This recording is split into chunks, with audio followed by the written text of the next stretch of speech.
ए राजू, 4 ठे चाय लिया हुआ और 3 ठे मोरिया की दे दे है। राजू आज ना सिर्फ 2 किलो दूध बा, तो आज थोड़ा पानी ज़्यादा मिला के चाय बनाई दे है। कभी आपने सोचा है कि जिस राजू से आप रोज चाय और पान लेते थे, जो राजू दिन के 80 रुपए कमाता था, आज वही राजू अपने एम्प्लॉइज़ को 80 लाख तक का तनख्वाह दे रहा है। यकीन नहीं हो रहा है ना? लेकिन यकीन कर लो। यही मैं आपको यकीन दिलाने आया हूँ कि ये संभव है। नमस्कार, मेरा नाम राज यादव है और मैं उत्तर प्रदेश के एक जौनपुर ज़िले के एक बहुत ही इंटीरियर गांव चमराहा नाम है उसका, मैं वहाँ से बिलॉन्ग करता हूँ। मेरे पिताजी बॉम्बे फिनिक्स मिल में लेबर हुआ करते थे। लाइवलीहुड के लिए कुछ खाने के लिए तो ज़मीन ज़्यादा उतना नहीं था कि हम लोग खेती कर सकें। तो लाइवलीहुड के सबसे इम्पोर्टेंट क्या होता है गाँव या शहरों में कि लोग या चाय पान की दुकान खोल देते हैं या सब्जी की दुकान खोल लेंगे या टायर पंचर, यही सब ऑप्शंस होते हैं लोगों के पास। तो पिताजी ने भी एक चाय पान की दुकान खोली। और जैसे आपको पता होगा कि गाँव में क्या होता है कि जो मार्केट होती है गाँव से अराउंड 4 से 5 किलोमीटर के मतलब रेडियस में होता है। तो मेरा भी जो गाँव था, मेरी मार्केट थी 5 किलोमीटर के डिस्टेंस पे था। और गाँव में आपने ये भी देखा होगा ना, गुमटी होती है, चाय पान की जो गुमटी होती है, लकड़ी का बना होता है छोटा-सा, किसी सम रोड के किनारे आप लगा लो। तो ऐसे ही हमारा भी शॉप था। तो घर का बड़ा बेटा होने के नाते पिताजी ने बोला, यार तुम ना राजू, मतलब मेरा घर का नाम बस वैसे राजू पड़ गया, बताता हूँ कि क्यों पड़ा। पिताजी ने बोला कि तुम दुकान चलाओ। हम कहा ठीक है। मैं भी 7वीं 8वीं क्लास में पढ़ा, 8वीं क्लास में था मैक्सिमम। फिर क्या हुआ कि मेरी दुकान जो है, जहाँ पे मेरी दुकान थी, उससे जस्ट मतलब 500 मीटर एक गवर्नमेंट स्कूल हुआ करता था, वहाँ पे मैंने एडमिशन कराया पिताजी ने। तो मेरा डेली का जो रूटीन हुआ करता था कि फिर पिताजी सुबह दूध लेके, 3 लीटर मेरी खुद की भैंस थी, उसी का 3-4 लीटर दूध होता था, वही लेके आते थे। और तब तक मैं सुबह उठ के फटाफट दुकान-वुकान सफाई कर लेता, गुमटी होता तो पहले भट्ठी, कोयले की भट्ठी यूज़ होती, तो भट्ठी लगाना पड़ता था। तो मैं भट्ठी लगाता था और फिर बगल में सरकारी हैंडपंप था, उसी हैंडपंप पे बढ़िया से जाके नहाता था। नहा के पिताजी आ जाते थे, तब तक मैं 1-2 राउंड चाय और पान का शुरू कर देता था। गाँव में क्या होता है, 6-7 बजे मार्केट खुल जाती है और लोग आ जाते हैं। पिताजी जब फिर लेके आते थे अपना, फिर खाना-वाना घर से ही उस टाइम ले आते थे, हम खाना खा के फिर स्कूल चले जाते थे। फिर शाम को 4 बजे स्कूल छूटता था। फिर आते थे, फिर पिताजी को दुकान से हटाते थे। वो मेरा पीक टाइम होता था बिज़नेस का बेसिकली। गाँव में लोग शाम को मार्केट आते थे। फिर शाम को क्या होता था, पिताजी घर चले जाते थे, मैं उसी गुमटी में डिबरी जला के आराम से, तो मैं मिट्टी के तेल का डिबरी जला के आराम से उसी में मतलब उसी मतलब दुकान में ऐसे लेट जाता था, पैर फैला के तिरछे करके पूरा पैर आ जाए, और पढ़ाई करता था क्योंकि मेरे पास और कोई ऑप्शन नहीं। गाँव में मार्केट 7-8 बजे तक मैक्सिमम बंद हो जाती है। तो मेरी लाइफ में क्या था, सिर्फ पढ़ाई था, चाय की दुकान थी। बट पढ़ाई का ऐसा कोई मोटिवेशन नहीं था ना कि मेरे को ना ना पिताजी ने कभी मोटिवेट किया पढ़ाई करना है, ना ऐसे सराउंडिंग में रहा हूँ कि मैं कि मतलब कुछ ऐसा लगे कि कहीं सपना ही नहीं देखा था कि मैं कुछ बनूँगा आगे चल के कुछ करूँगा। बट मेरे जस्ट बगल में एक पाल जी समोसा वाले थे। तो जो मेरे दुकान का रोज़ रोज़ का धंधा होता था, सब 150 से 200 रुपए मैक्सिमम, और उसमें आप कितना बचा लोगे, मतलब रोज़ का 30-40 रुपए बचा लोगे, इससे ज़्यादा बचता नहीं था। तो मुझे लगा कि पाल जी जो समोसे वाले हैं, उनका बगल में दुकान थी, तो वहाँ बड़ी भीड़ लगती थी कि मतलब लोग समोसा खाने आते थे, उनका उनका चटनी बड़ी फ़ेमस हुआ करती थी। तो मेरे दिमाग में आया यार कि इस चाय से चलेगा नहीं, मुझे समोसे का दुकान खोलना है। फिर समोसे का दुकान खोलने के मैं पता किया क्या-क्या चाहिए होगा। क्योंकि समोसा चाय मिलती थी ₹1 की और 50 पैसे की, और पान भी मिलता था ₹1 का, ₹1.5 का, 2 क्वालिटी के पान होते थे। और समोसा तो ₹3 शुरुआत होता था, एक आदमी मिनिमम 2 समोसा लेता था, ₹6 लगते थे। और वो जलेबी भी खाता था, तो मेरे को लगा ये इसमें थोड़ा धंधा ज़्यादा होगा। तो फिर मैंने पॉट्स एंड पैन्स, मतलब जो बर्तन होते हैं कि कितना बर्तन एक कारीगर लेगा, जोड़ा घटाया, तो मुझे लगभग ₹3500 का खर्च दिखा कि ₹3500 चाहिए इसके लिए। तो मेरे पास ₹3500 थे ही नहीं। तो मैंने क्या काम किया कि मुझे लगा कि मेरी दुकान से मैं अगर रोज़ 10-10, ₹5-5 बचाऊँगा, चोरी करूँगा बेसिकली, बचाऊँगा क्या, पिताजी को ना पता चले। और मैं क्या किया, जो माचिस के डिब्बे होते हैं खाली, क्योंकि गाँव में क्या होता है ना, लोग सिगरेट और बीड़ी भी पीते हैं, तो उनको माचिस देना होता था। तो खाली होता तो मैं उसको रख लेता था। उसी में रोज़ गल्ले में से मैं 10 द ₹5 ₹10 ऐसे जो भी सिक्के या नोट कुछ चोरी करता था, उसी माचिस के डिब्बे में डाल देता था। डाल के फिर मुझे लगा दुकान तो बहुत छोटी होती है लकड़ी वाली, उनका पिताजी कभी दिमाग उनका आ जाएगा, देख लेंगे, खोल लेंगे क्या है। तो मेरे दुकान के जस्ट पीछे एक नाला था, नाली थी, जहाँ मैं जिस जो सरकारी हैंडपंप की मैं बात कर, मैं नहाता था, तो वहाँ पे घास उगाई थी। मुझे लगा इसे घास में छुपा दें, यहाँ कोई जाता नहीं है। तो मैंने अपना माचिस भर-भर के एक हम ऐसे करके 1 महीने तक मैंने छुपाया। तो मैंने कैलकुलेट किया कि मेरा लगभग 700-800 रुपए इकट्ठा होने वाला है। मतलब वो कहते हैं ना कि मतलब कि बुरे काम का बुरा नतीजा। तो एक दिन मैं स्कूल से लौट के आया और देख रहा हूँ कि पूरे नाले की हो गई सफाई। अब मेरा सपना फिर से टूट गया कि मैं कहा यार लग रहा है अब समोसे की दुकान खोल नहीं पाऊँगा। फिर मेरा एक दोस्त था, उसी स्कूल में पढ़ता था, तो उसके पिताजी बॉम्बे में नौकरी करते थे, अच्छा काम करते थे। फिर उससे बोला, हम कहा, यार पप्पू हमको यार ₹3000 दे दोगे? तो बोला, क्या करोगे? हम कहे, यार सोच रहे हैं पाल जैसा समोसे की दुकान खोल लेते हैं।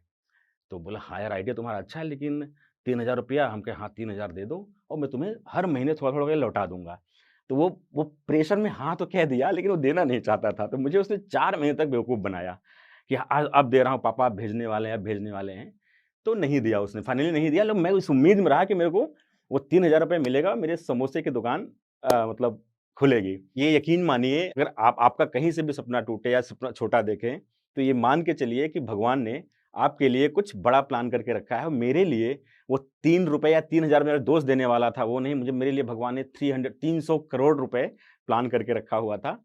तो हुआ यूँ कि जब मुझे पैसे नहीं मिले मेरे दोस्त से, तो फिर मैं इसी उम्मीद में रहा, तब तक मेरा 10th आ गया और 10th में मैं टॉप कर गया। मतलब फर्स्ट डिवीज़न आना बहुत बड़ी बात होती थी उस टाइम। फिर वहाँ से मेरे को आया मोटिवेशन, तो लोग मुझे ना जो राजू-राजू करते थे, थोड़ा बदतमीज़ क्या होता है ना, आप जब छोटे गरीब रहते हो ना, तो आपको है या तो चाय लेके आना, ए पान लगाना, पैसा लिख लेना, कल दूँगा, ऐसा जो बदतमीज़ी से बात करते थे, थोड़ा मेरा लोगों का थोड़ा नज़रिया चेंज हुआ। लोग बोले, यार ये तो टॉप कर गया है, मतलब राजू, मेरा नाम राजू पड़ गया बेसिकली, कि राज अच्छा नहीं लगता ना, राजू लोग बोलना शुरू कर दिए थे। फिर फिर वहाँ से मुझे मोटिवेशन आया कि मुझे पढ़ाई करनी चाहिए। तो मैंने फिज़िक्स, केमिस्ट्री, मैथ से मैंने 12th भी किया। इसके बाद फिर मैंने इंजीनियरिंग का एडमिशन के लिए अप्लाई किया। मेरा हो गया, लेकिन मेरे पास 17,000 फीस था, वो अवेलेबल नहीं हो पाया। पिताजी ने सबसे माँगा। हालाँकि पिताजी ने मना कर दिया कि यार रहने दो, पढ़ाई नहीं करनी है। फिर मैंने कहा नहीं करनी है, तो उन्हें पैसे इकट्ठे करने की कोशिश किया, बट नहीं हो पाया। फिर हमने छोड़ दिया, हमने कहा छोड़ो, फिर से चाय-पानी बेचते हैं। तो एक दिन क्या हुआ कि मेरे चाचा का बेटा, जो मतलब गाँव के पड़ोसी थे, मुझसे मतलब 2 साल छोटा था, पिंटू नाम था उसका। तो उसका एडमिशन हो गया इंजीनियरिंग कॉलेज में। तो उसका हो गया, तो गाँव की औरतें होती हैं ना, आपस में जैसे बोलती है, मेरा बेटा तो ये हो गया कि अरे मतलब हमारा पिंटू तो इंजीनियर बन गया, तोहार कब बनी? है ना? तो ऐसा बोली होंगी अपनी भाषा में, तो मेरी मम्मी को ये बात खटक गई कि उनको बड़ा बुरा लगा होगा। तो मैं एक दिन गाँव गया था, मैं ज़्यादा तो गाँव जाता नहीं था, कि मैं दुकान पे ही रहता। संडे का दिन था, तो मैं गाँव गया था। तो माताजी मुझसे मिली, बोली, "राजू, क्या तू इंजीनियर नहीं बन सकता है?" हमने कहा, "हाँ, बन सकते हैं, हम भी फिज़िक्स, केमिस्ट्री, मैथ से हैं। तुम तो बन ही सकते हैं, हमारा हुआ भी था, पैसे नहीं इकट्ठा हुआ है।" तो मेरी म मम्मी बोली कि बेटा कैसे भी करके इंजीनियर बन जाता है। हम कहा, अच्छा चलो पक्का अब इंजीनियर बनना। फिर मैंने एग्ज़ाम दिया और बट बिना मन से दिया था ऐसे ही, मेरा हो गया। लेकिन अब चैलेंज आ गया पैसे का, कि पैसे नहीं थे हमारे पास, कि 19,000 पहले फ्री सीट पे सीट हुआ करते थे, 19,000 रुपए, ₹19,000 इकट्ठा करना। तो मेरे पास खेत भी नहीं था, हम लोन ले पाएँ। लैंड भी नहीं था, हम लोन ले सकते थे। तब सबसे हमने पैसे माँगने इकट्ठा करे, किसी से 500, किसी से ₹1000, ऐसे करके मैं कहा पहला साल एडमिशन लेता हूँ, इसके बाद देखते हैं कैसे हो। तो पहले साल हो जाएगा, I am sure second year भी होगा। लेकिन मैंने अपने पिताजी का, अपने पापा का मोरल को भी डाउन नहीं होने दिया। मैं कहा उनको ये ना लगने दूँ मैं कि यार इस महीने इकट्ठा हो जाएगा, इस साल अगले साल कैसे करूँगा? मैंने कहा पिताजी सब हो जाएगा, मैं ट्यूशन पढ़ाऊँगा, वहाँ जाके सब्ज़ी बेचूँगा, वहाँ पान की दुकान खोलूँगा, बट करने देते हैं। तो उनको कॉन्फिडेंस दिया, फिर हमने पैसे इकट्ठा करके फिर पहले साल एडमिशन हमने, और भी कंप्यूटर। अब मुझे कोई गॉडफ़ादर नहीं था मुझे बताने वाला कि यार तुम ये ब्रांच ले लो, ये ले लो। मुझे कोई आइडिया, मैं लाइफ़ में कंप्यूटर देखा भी नहीं था, लेकिन मुझे लगा कि मुझे कंप्यूटर ही लेना चाहिए। आप मुझे कनेक्ट कर पाओगे कि जब मैं पहली बार एडमिशन ले क्लासरूम में गया, तो एक हमारी जब पहला क्लास था, एक और मैडम आईं, उनका पहला क्लास था, वो लगी अंग्रेजी में कंटिन्यू। उन्होंने 45 मिनट क्या बोला, मुझे एक शब्द भी नहीं समझ में आया। मैं लगा पीछे बैठा था, मुझे लगा रोने। मैं कहा यार अब तो ये फँस गया, क्योंकि ये तो बहुत ही गलत हो गया, हमारे पिताजी तो मर जाएँगे, पूरा मतलब हम तो खत्म हो गए। हमको जब एक शब्द समझ में, क्योंकि पूरा अंग्रेजी में बोला, हमने अंग्रेजी कभी ठीक से पढ़ा ही नहीं था, गाँव में तो ऐसे हिंदी में पढ़ाया जाता है। तो मैं एकदम डिप्रेशन में चला गया। मुझे लगा अब तो, फिर हमने कहा नहीं राजू, तुम्हें लड़ना है। तो मैं क्या करता था कि मैं रहने के लिए, मैं हॉस्टल में नहीं, कि हॉस्टल में बहुत पैसा लगता, तो मैं बाहर डेलीगेसी में, एक दोस्त थे जान-पहचान के, उनके यहाँ समझ लो फ्री में ही रहता था। वो मुझे अपना आश्रय दिए थे, अरुण तिवारी जी हमारे एक दोस्त थे। का शीशा लगा था, मैं खूब जाके अंग्रेजी में रैपिडेक्स, मैं सुना कि रैपिडेक्स इंग्लिश स्पीकिंग कोर्स बहुत अच्छा होता है। तो मैंने वही मँगवाया। उनसे बोला, हम कहा गुरुजी कैसे दिला दीजिए। मैंने अंग्रेजी थोड़ा पढ़ना शुरू किया। फिर मैं काफ़ी उसको करने के बाद फिर 4-6 दिन 8 दिन बाद मैं अंग्रेजी समझने लगा। फिर मेरा मतलब एक अच्छे स्टूडेंट में गिनती होने लगी। धीरे-धीरे फिर मैंने अपना बीटेक कंप्लीट किया। फिर पहली जो नौकरी लगी, जो कैंपस प्लेसमेंट आता है, तो कॉलेज में उस टाइम नहीं आया। तो लेकिन ये हुआ कि हमें एक नौकरी मिल गई, उसका स्टाइपेंड 3000 ₹3000 था। और 3000 रुपया मेरे लिए 3 करोड़ के बराबर था, क्योंकि मेरे पास इतना नहीं था कि मैं खा सकूँ ठीक से, क्योंकि मैं कॉलेज टाइम में भी अपना फूड के लिए कि यार लइया समोसा खा लेता था, कि थोड़ा-सा लइया समोसा ज़्यादा देर तक डाइजेस्ट होगा, तो पैसे कम लगेंगे। दिल्ली में एक जगह है सागरपुर, जहाँ बहुत ही बेचारे लेबर लोग रहते हैं, वहाँ मैं ऑब्वियस सी बात है, मैं 3000 रुपए में बहुत बड़ा घर मिलता नहीं। तो मैं एक सीढ़ी के नीचे सागरपुर में एक छोटा-सा घर लिया, 5 से 600 रुपए किराया था, और उसी घर में रहता था। और सुबह सागरपुर में अगर आप लोग दिल्ली कोई देखा होगा, तो आप देखोगे बाहर रेहड़ी लगा के लोग खाना खिलाते हैं, तो वहीं मैं खाना खा के सुबह और सीधा कुछ 10 रुपए का टिकट बस का लेके ऑफ़िस जाता था। फिर ऑफ़िस से बहुत बार कोशिश करता थोड़ा आग मतलब पैदल चल लूँ, और उसमें भी मैं 500 रुपए, 600 रुपए बचा के पिताजी को अपने मनी ऑर्डर करता था। पहले मनी ऑर्डर बड़ा ही आसान होता था, उस समय पेटीएम नहीं था, तो मैं मनी ऑर्डर करता था कि 500 रुपए पापा को, 2500 रुपए मेरा खर्चा हो।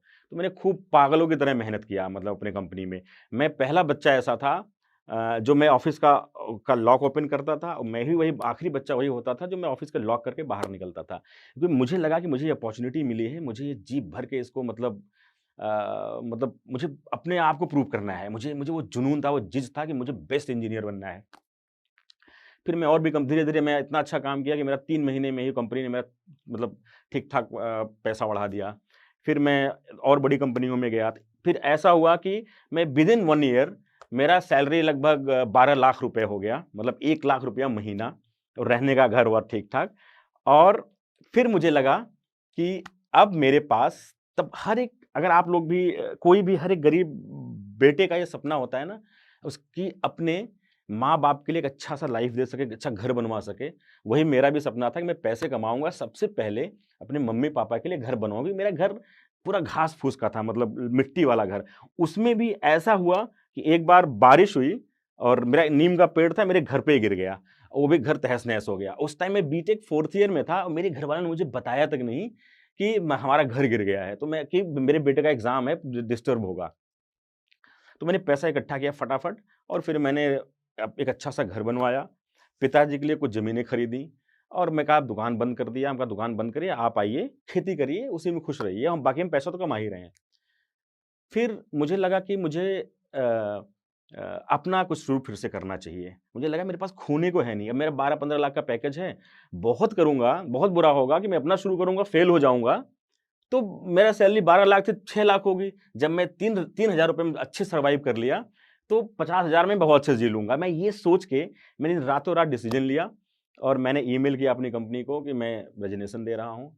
सुबह कंपनी में तहलका मचा कि नहीं, नहीं तुम नहीं छोड़ सकते, तुम्हें उनका एक और कंपनी थी, बोलो तुमको उसका सीईओ बना देते हैं। मैं कहा नहीं सर, मुझे अपना शुरू करना है। और मुझे पता है कि आप लोग ये सुनना चाह रहे होंगे कि वो चाय की दुकान से लेके ये 300 करोड़ की जर्नी, बट अभी थोड़ा और टाइम लगेगा, अभी 7-8 मिनट का वीडियो और बाकी है। हमने अपना रातों-रात मतलब दिया रेज़िग्नेशन, और कहीं न कहीं ना अगर आप लोग देखोगे ना, मतलब इंडिया की या मतलब की राजनीति चाय की दुकान से ही शुरू होती है। वहाँ पे अलग भाँति-भाँति के लोग आते हैं।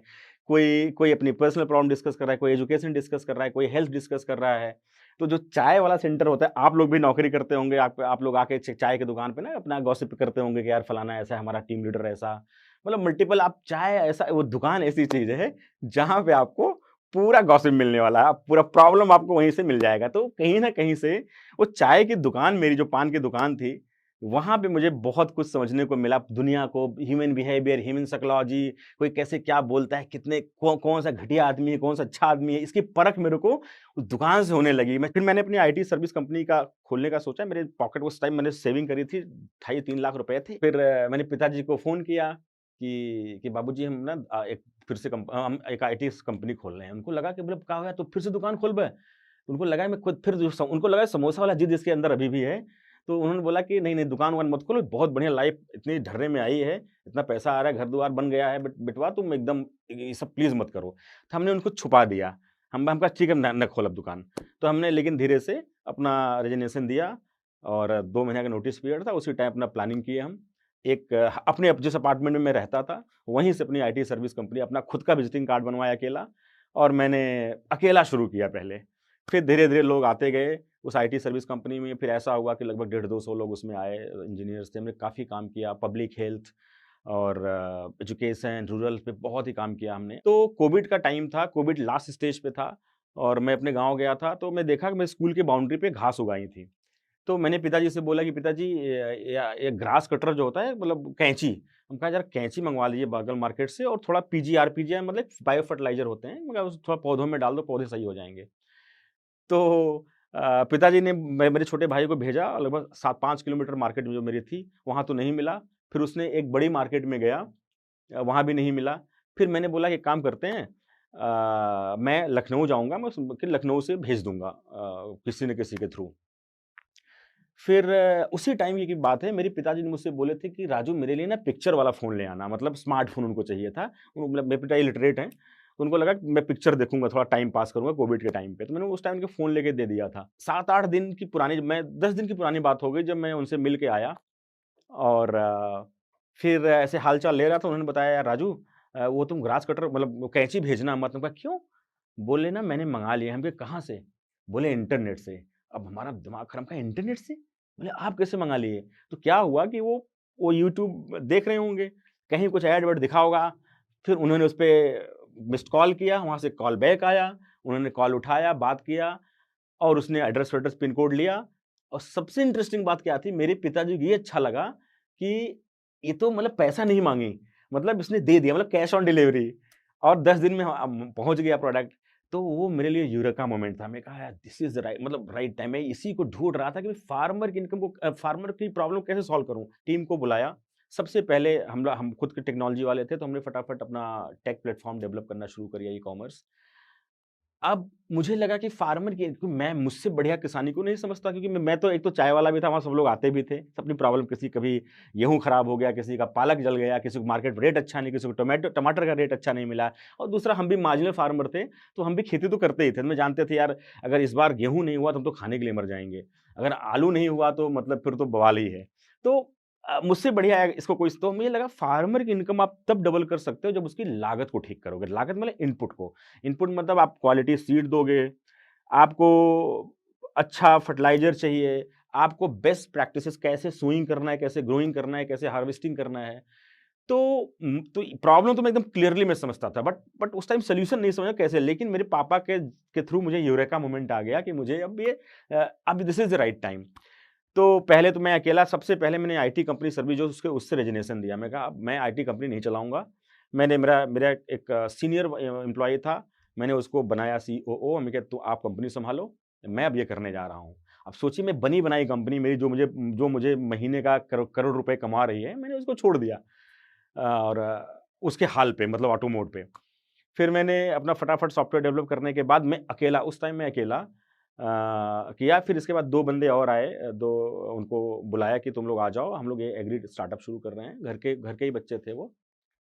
फिर हमने शुरुआत करी। तो सबसे पहले मैं यूपी में एक रायबरेली डिस्ट्रिक्ट पड़ता है, रायबरेली से हमने शुरुआत करा। सबसे पहले उस एक ब्लॉक को चूज़ किया, पहले 3 लोग मिलके। ब्लॉक में हमने पहले पेयर पार्टनर बनाए और अच्छी बात ये थी पहले ही सीज़न में फर्स्ट टाइम हमको लगभग 18 लाख रुपए का सीड का ऑर्डर आ गया। तो फिर मुझे लगा कि नहीं, अब इसको स्केल करने का टाइम था। हमने 4-5 ब्लॉक और में गए। फिर मुझे लगा ना कि जो इन थोड़ा यूपी जो थोड़ा छोटा, मतलब लखनऊ थोड़ा-सा यहाँ सीड कंपनी जो मैन्युफैक्चरिंग कंपनी कम है या एग्रोकेमिकल जो मैन्युफैक्चरिंग करते हैं वो कम है। तो मैंने रातों-रात डिसीज़न लिया कि यार या तो महाराष्ट्र चलते हैं या तो बैंगलोर साइड चलते हैं। तो पता चला कि महाराष्ट्र में ज़्यादा कंपनीज़ हैं। तो मैंने रातों-रात डिसीज़न लिया, पूरा घर-वर छोड़ के शिफ्ट किया, हम पुणे चले गए। पुणे में अपना कॉर्पोरेट ऑफ़िस बनाया और फिर हमने, पहले हम 4 लोग थे, 4 लोग से होते-होते हमने अभी इस टाइम हमारे ग्रामिक में अराउंड 250 एम्प्लॉयी हैं। 250 लोग काम करते हैं और इंटरेस्टिंग बात है उसमें 250 में ये है कि उस 250 में लगभग 47% फीमेल हैं और उस 47% फीमेल में 98% गाँव की लड़कियाँ हैं। क्योंकि हम क्योंकि मैं ऐसे परिवेश से हूँ कि मेरी मेरी बहनें नहीं पढ़ पाईं कभी, क्योंकि मेरी बहन मेरा मतलब पापा ऑब्वियस सी बात पैसे भी नहीं थे, जो भी रीज़न्स रहे, पहले गाँव का ऐसा कल्चर बना है बहनों को, मतलब बेटियों को लोग कम वैल्यू देते हैं, लेकिन बच्चों को पढ़ाने की कोशिश करते हैं। ये तो मैं था, मैं ज़िद करके पढ़ लिया, नहीं तो मैं भी नहीं पढ़ पाता, मैं भी ऐसे ही रहता जैसे सब रहते हैं।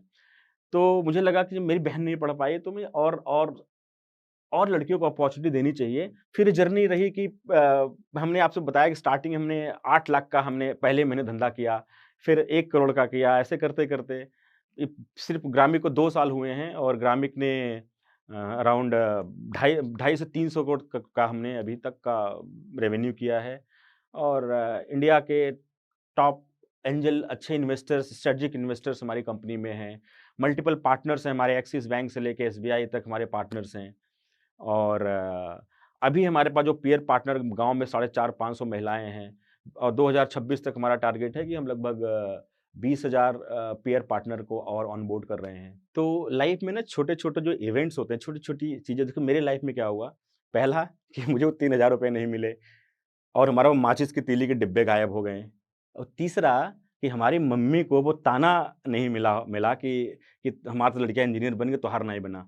तो मतलब ये 3 लाइफ ऐसा इवेंट था, तो आप लोग भी मतलब आई एम श्योर कि आप आपके साथ भी होता है ना, अरे यार हम लोग किस्मत के भरोसे ही बैठते हैं। मतलब मैं देखा हूँ हमारे यहाँ भी मेरे चाचा, ताता, मामा के बच्चे हैं, अरे हमारी किस्मत नहीं ठीक रही यार, नाइब है। यार किस्मत होता है, जब तक आप खुद लगोगे नहीं, खुद भिड़ोगे नहीं, तब तक होगा। मैं अपना बता रहा हूँ, मैं तो कभी ना कभी हथेली पे किसी को दिखाऊँ, ना मैं ये सब करूँ। भगवान को पूजा भी करता हूँ, मुझसे कभी माँगता नहीं कि मेरे को ये दो। मैं कहता बस मुझे सद्बुद्धि, शांति दो, बाकी तो हम कर ले जाएँगे। तो ये पागलपन, ये जुनून ना चाहिए। अगर आपको लाइफ़ में अचीव करना है कुछ, तो एट द एंड मतलब लाइफ़ में ना जो भी शिद्दत से काम करो, कोई छोटी-सी अपॉर्च्युनिटी मिले या छोटा-सा भी कहीं कुछ आपको ट्रिगर दिखे, तो उसको ग्रैब करो, उस पे लगो, उस पे मेहनत करो और आई एम श्योर उस पे आप जीत आपकी पक्की होगी। इस वीडियो के बारे में अपनी राय नीचे कमेंट सेक्शन में हमें बताएं और अपने दोस्तों के साथ ये वीडियो शेयर करना ना भूलें।